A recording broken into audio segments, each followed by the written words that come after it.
En la serie reciente, desarrolladas desde la perspectiva de la complejidad, hemos venido tocando la convergencia de varios tópicos y varias problemáticas, que es la manera de tratar desde la perspectiva de la complejidad y desde el pensamiento complejo, puesto que se concibe la realidad como complejidad y la complejidad como realidad, y de esta manera la comprensión y el entendimiento y el conocimiento de la realidad tiene que hacerse a través de las dinámicas de esa complejidad vistas de una manera integral y articulada, es decir, de una manera sincronizada. Muy bien, en el tono de las últimas exposiciones y siguiendo el decurso de las convergencias tópicas, vamos a hablar ahora de un tema que es importante, que tiene que ver con una metáfora parecida a la metáfora dialéctica del amo y el esclavo, pero nosotros proponemos otra metáfora, si ustedes quieren, dialéctica, del verdugo y la víctima, que nos parece muy pertinente, sobre todo atendiendo a determinadas actitudes sociales y políticas y del poder en relación y al involucramiento de lo que ocurre con los pueblos y los estados-nación, y lo que ha ocurrido sobre todo en la historia reciente y en la historia del corto y mediano plazo, en el contexto de lo que podemos llamar la historia del largo plazo. Entonces, sabemos que la metáfora que aparece en la fenomenología del espíritu de Hegel, del siervo y el señor, o el señor y el siervo, el señorío y servidumbre, corresponde a lo que Kojève ha interpretado como la dialéctica del amo y el esclavo, donde ante una lucha a muerte, en la medida que renuncian a esta muerte y a llevar a fin la lucha, terminan renunciando a la lucha y uno termina venciendo y otro termina vencido y acepta al vencedor, y en el sentido uno se convierte en el amo y en el otro en el esclavo. Y de manera muy resumida, porque hemos tocado estos temas en otras exposiciones, sobre todo vinculadas a la exposición de la fenomenología del espíritu de Hegel y de la dialéctica de Hegel, nos interesa solamente tocar ciertos tópicos para entrar a la otra metáfora, ciertos rasgos más que tópicos. Y estos rasgos tienen que ver con que el esclavo se ve a través de los ojos del amo, desea ser amo. Y en ese sentido no forma parte de este círculo vicioso de la dominación, de este dualismo dominante. El amo concibe al esclavo como cosa, entonces tiene una conciencia cosificada. Y el esclavo obviamente también tiene una conciencia cosificada, solo que de una manera enajenada, pues se le ve a través de los ojos del amo. Y a la medida que desea ser amo, no sale del círculo vicioso de las dominaciones. Solo cuando el esclavo se descubre productor, se descubre como productor y descubre su producto como producto de su trabajo, descubre su ser en sí. En sí mismo es un productor, en ese sentido es un creador y puede prescindir del amo. Y cuando prescinde del amo, se libera. Tiene una conciencia en sí. En tanto que el amo, en la medida que no puede salir, porque no es un productor, en la medida que es improductivo, tiene una conciencia esclava. En ese sentido, culmina aquí, pues, la metáfora del amo y el esclavo. Y cuando ocurre esto,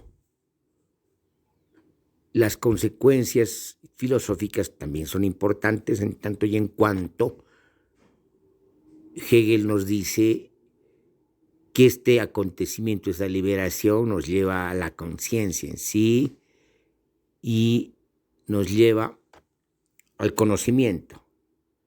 Es decir, que el conocimiento es producto o emerge del miedo, porque por el miedo nos lleva a una lucha a muerte y se acepta la dominación, y es un conocimiento devenido de la dominación. Pero hay un otro conocimiento que es un conocimiento más pertinente, que es el conocimiento de la producción. Y ese conocimiento de la producción descubre un conocimiento más objetivo, más pleno, en la medida que da cuenta de esa relación de ambos sujetos que eran amo y esclavo, y que ahora es un amo que tiene conciencia esclava y es un esclavo liberado que se convierte en productor y ser en sí. En este sentido, ambos establecen a través de esta relación una relación donde el esclavo, el ex esclavo, el ya no esclavo, el productor puede prescindir del amo. Y esta relación es una relación social. Si ustedes quieren, es una relación económica. Y esa es una relación en sí. El ser en sí es esta relación económica, anida en esta relación económica donde el trabajador, desde el punto de vista marxista, el proletariado, es el productor, es el creador, y al ser el creador es el que puede conocer. Y no solamente puede conocer, sino también puede liberar. No solamente liberarse a sí mismo, sino liberar al propio amo de su propia esclavitud, de su propia conciencia esclava, de su propia cosificación. Bueno, pues cuando nosotros hablamos entonces de otra metáfora, la metáfora de la dialéctica del verdugo y de la víctima, vemos que en esta relación, a diferencia de la dialéctica y el amo y el esclavo,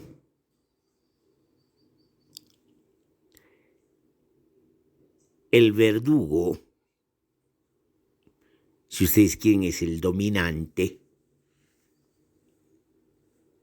si ustedes quieren, inclusive circunstancial, en tanto que la víctima es una víctima, también circunstancial, y es una víctima que puede convertirse en el condenado.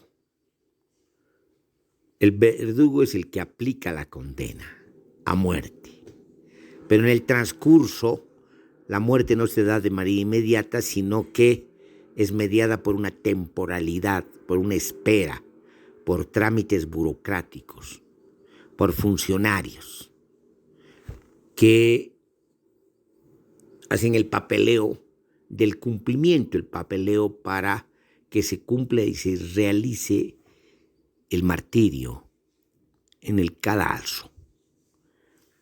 Entonces, en este transcurso, el verdugo domina o es el referente apoyado por una burocracia, por aparatos burocráticos, por dispositivos burocráticos, por trámites burocráticos, por el Estado, en resumidas cuentas, en otras palabras. En tanto que la víctima es víctima y en camino a su propia condena.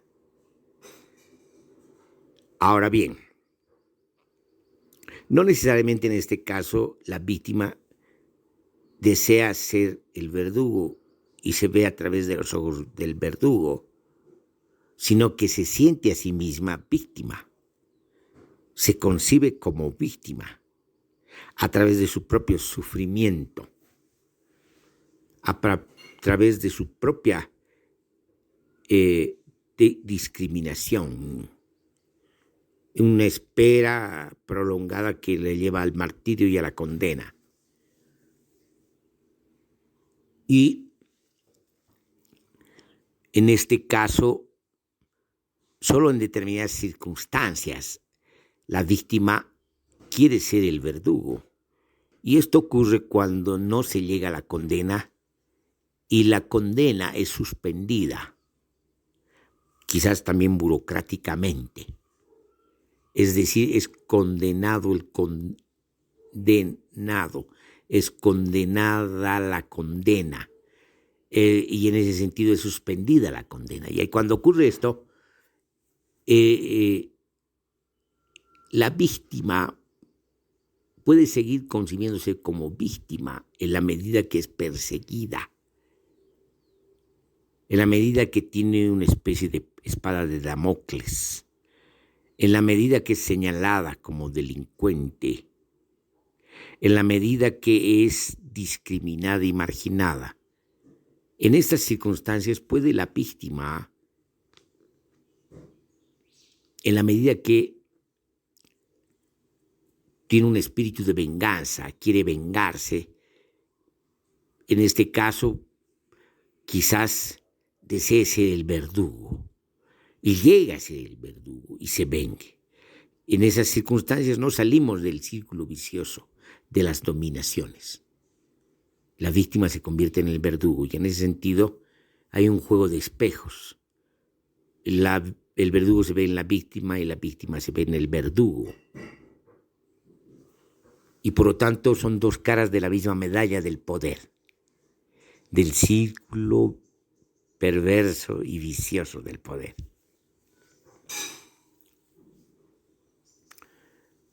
Ahora bien, la pregunta es, ¿en qué momento o cuándo, bajo qué circunstancias y condiciones se sale de este círculo vicioso de las dominaciones, de esta conciencia de la violencia, de esta conciencia perversa de la violencia y de esta conciencia dolorosa de la víctima? ¿En qué momento se sale de esa complementariedad de la violencia, donde uno es el sádico y el otro es algo así como un sujeto masoquista?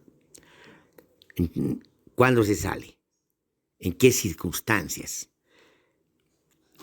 Obviamente en este caso no estamos concibiendo a la víctima como productor, como creadora, sino estamos concibiendo a la víctima como sufriente. Solo cuando la víctima deja de ser sufriente, concebirse como sufriente, solo cuando la víctima descubre su humanidad y en ese sentido también la humanidad del otro, solo en la medida que descubre su potencia, la potencia social, la potencia creativa, solo en ese caso puede la víctima liberarse, dejar de concebirse como víctima, sino concebirse como humano. Y en ese sentido se libera de ser víctima. Puede incluso, digamos, adquirir la figura de guerrero, que es completamente distinta a la figura de víctima, porque la víctima es un cómplice del verdugo y en ese sentido también es un cómplice del amo y del patrón.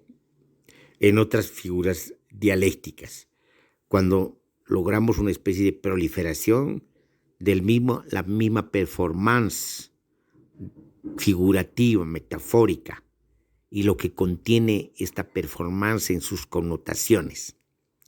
En ese sentido, la víctima, al dejar de ser víctima, al dejar de sentirse víctima, al dejar de ser la otra cara opuesta del verdugo y por lo tanto también del amo y del patrón, al ser, digamos, una alteridad, y esa alteridad la encuentra en su inmanencia, como potencia, su inmanencia como humanidad, como potencia humana.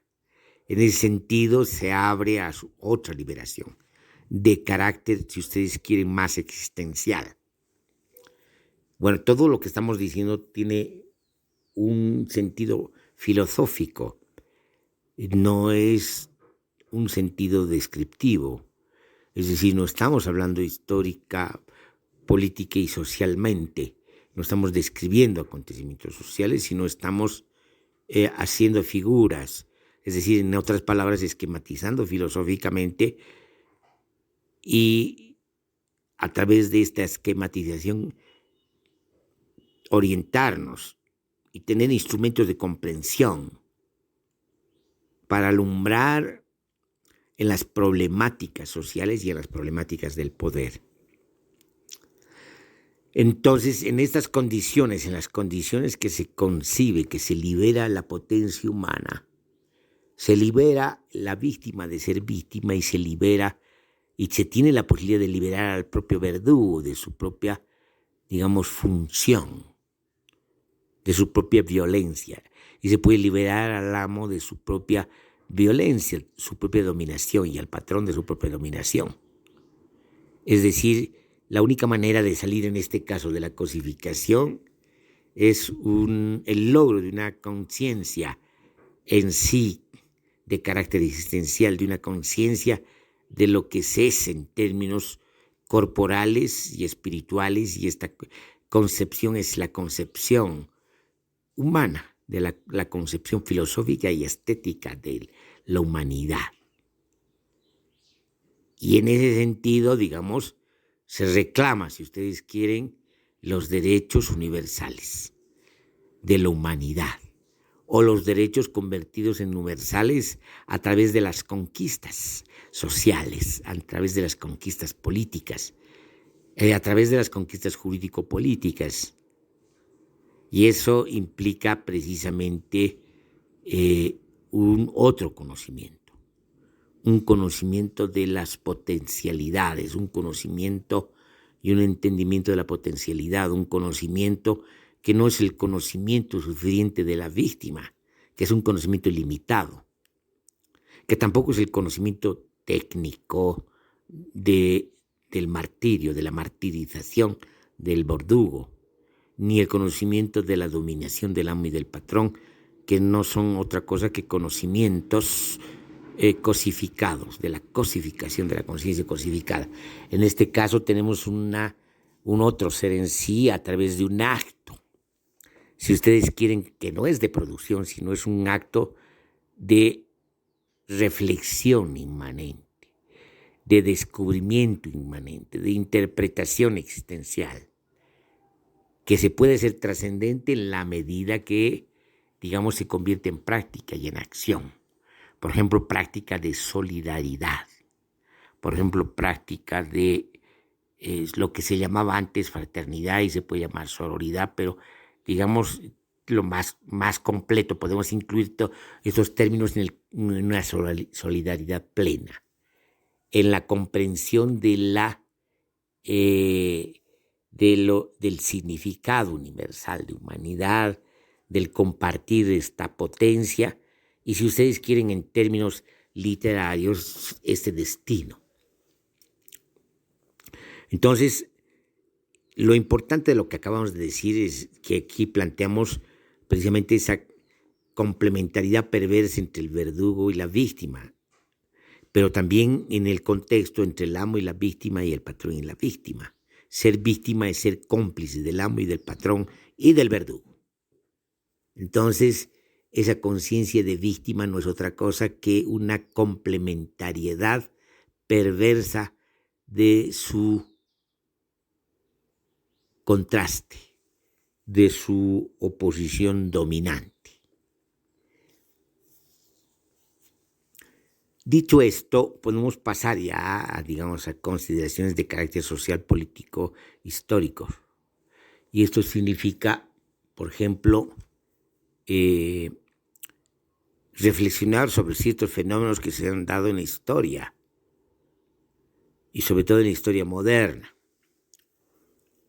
Es decir, una historia moderna que puede recoger además mitos religiosos pasados, antiguos, inclusive si ustedes quieren llamarlos en términos literarios ancestrales. Hay un pueblo que se considera elegido de Dios y es elegido de Dios para salvar a los demás pueblos.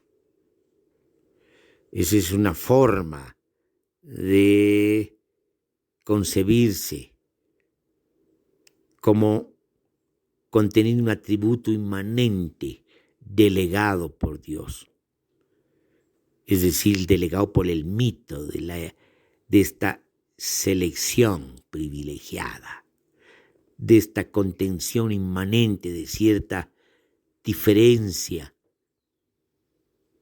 que lo hace superior.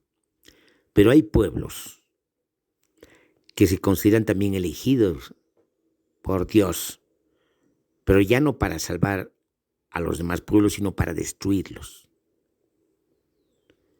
Esto nos lleva, digamos, a otra connotación de esta relación con el mito de la elección, de la superioridad. Y esto lleva precisamente a la destrucción, esto lleva a la muerte y no a la salvación. Cuando se da esto, se ha dado, digamos, en esa emergencia de los racismos que se han dado a lo largo de la historia moderna, que han terminado precisamente instituyendo, transfiriendo los problemas políticos, sociales, las crisis de los estados monárquicos, monarquías constitucionales, monarquías abigarradas, repúblicas, estados modernos, para transfiriendo los problemas de estos estados a ciertas víctimas o convertidas en víctimas, a ciertos pueblos convertidos en víctimas, convertidos en los responsables del mal, convertidos en mal, señalados como mal y por lo tanto susceptibles de ser asesinados por el bien del pueblo superior, que solo encuentra su salvación, para decirlo en términos literarios, a través de la destrucción de los demás pueblos. Entonces ahí tienen, digamos, toda una tonalidad. Bueno, hay variantes donde hay pueblos que se creen elegidos y derivan en la supremacía, por ejemplo, la supremacía blanca. Y hay pueblos que se consideran oriundos en términos más originarios. Y al considerarse oriundos, marcan mitológicamente la diferencia con los demás pueblos. Y sobre todo, en este caso, con pueblos que los habrían oprimido.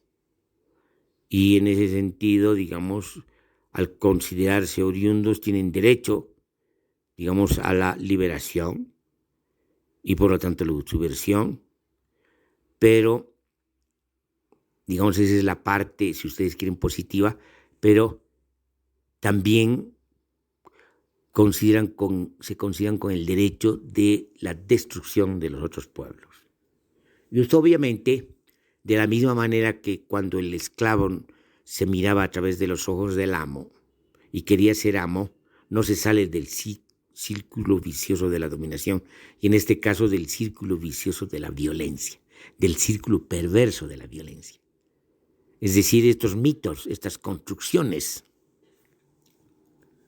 de estos movimientos que recurren al mito de la superioridad o de la originariedad nos llevan a repetir el círculo vicioso del poder, el círculo perverso de la violencia, y por lo tanto no se sale de las dominaciones y tampoco se sale de la violencia, y se pretende legitimar una especie de derecho a la destrucción, inclusive el derecho al asesinato, cosa que obviamente no existe porque no podría ser ningún derecho ese. Entonces, en este caso se llega a la deshumanización, a la suspensión de los derechos humanos, a la suspensión de la condición humana. Y obviamente no hay condición humana, porque al quitar los derechos a los otros pueblos, al deshumanizarlos, pierden el derecho a tener derechos los pueblos que se reclaman de tales o de supremacía o oriundos, y por lo tanto pierden ese derecho, y lo único que tienen es una narrativa para justificar la violencia y el crimen. Entonces hemos llegado a formas perversas, no solamente de las dominaciones, sino de la violencia y de la destrucción. Eso no es liberación, eso es deshumanización.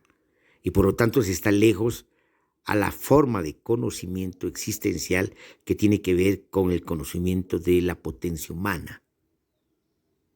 Y por lo tanto que tiene que ver con el conocimiento a través de el descubrimiento de la humanidad, a través del descubrimiento de el ser en sí humano, que comparten los humanos, las sociedades humanas.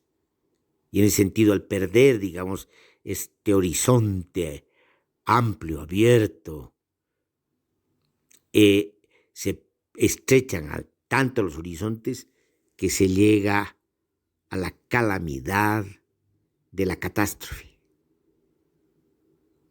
y de la cosificación absoluta y de la tragedia a donde se llega por dramatismos constantes. Entonces, necesitamos hacer, digamos, este tipo de reflexiones que se han dado y se siguen dando a pesar de las experiencias trágicas y dramáticas de la Primera y Segunda Guerra Mundial, a pesar de las experiencias de estos movimientos que se reclamaban pueblos elegidos, a pesar de estas situaciones dramáticas que han llevado a los racismos. A pesar de todo esto, digamos, todavía persiste la recurrencia, estos círculos perversos del poder, a estos círculos perversos de la dominación, a estos círculos perversos de la violencia. Y por lo tanto se alejan de la liberación y se acercan más a la destrucción, no solamente de los demás pueblos, sino al destruir a los demás pueblos se destruyen a sí mismos. No quedan horizontes, queda la nada.